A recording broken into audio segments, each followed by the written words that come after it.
India തപ്പി നടക്കുന്ന ഖലിസ്ഥാൻ ഭീകരവാദി കാനഡയിൽ താമസമാക്കിയിട്ടുള്ള പഞ്ഞു. ഈ പഞ്ഞുവിന് ഒരു വലം കൈയുണ്ട്. ഈ പഞ്ഞുവിൻ്റെ വലം കൈ ഇപ്പോൾ എവിടെയാണ്?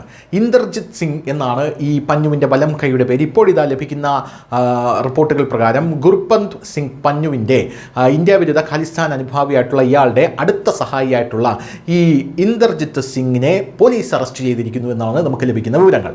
കാനഡയിൽ വെച്ചാണ് ഇയാൾ അറസ്റ്റിലായിരിക്കുന്നത്. റിപ്പോർട്ടുകൾ പ്രകാരം ഇയാളുടെ ഏറ്റവും പ്രമുഖ കൂട്ടാളികളിൽ ഒരാളായിട്ടുള്ള ഇന്ദർജിത് സിംഗ് ഗോസലിനെ കനേഡിയൻ പോലീസ് അറസ്റ്റ് ചെയ്തു. എന്നിരുന്നാലും ഈ അറസ്റ്റ് നടന്ന പശ്ചാത്തലം ഇതുവരെ വ്യക്തമല്ല.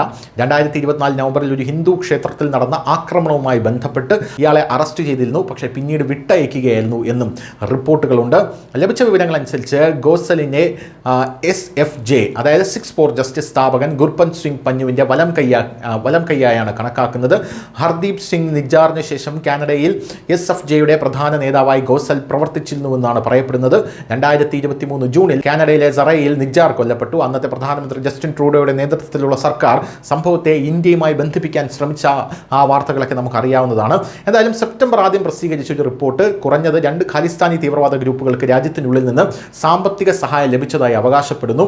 കാനഡയിലെ തീവ്രവാദ ധനസഹായത്തിൻ്റെയും 2025 വിലയിരുത്തൽ എന്ന തലക്കെട്ടിലുള്ള റിപ്പോർട്ടിൽ കാനഡയ്ക്കുള്ളിൽ നിന്ന് സാമ്പത്തിക സഹായം സ്വീകരിക്കുന്ന ഖലിസ്ഥാനി തീവ്രവാദ ഗ്രൂപ്പുകളെ ബബ്ബർ ഖൽസ ഇന്റർനാഷണലും ഇന്റർനാഷണൽ സിഖ് യൂത്ത് ഫെഡറേഷനും എന്ന് തിരിച്ചറിഞ്ഞിട്ടുമുണ്ട്.